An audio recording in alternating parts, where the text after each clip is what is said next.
The number one client to avoid as a private investigator, and you should not take this client at all, and this is the creepy client. The fact of the matter is, a lot of times when you take a client, you're not going to necessarily even see them because so much is handled electronically now. So you're not going to be able to get that face-to-face vibe, but talk to them on the phone, hear a little bit of what they say and what they're requesting, because it's just not going to always be you look at this person and go, this is super creepy. A big warning sign and example that I will give you is the male potential client who calls you and needs you to follow someone home from work. I say it out loud like that and you're like, yeah, that ain't right. That's super creepy. But there will be a story behind it.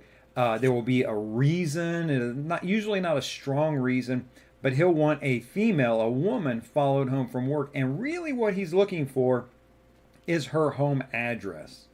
Now, set aside the fact that there are usually 99 out of 100 times way better ways to find a home address than doing surveillance on somebody. That's just one of those things.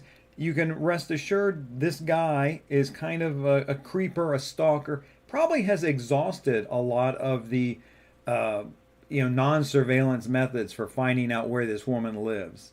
If you have any doubts about, is my client being creepy or whatever, the fact that you merely have to ask the question should be an indicator to you.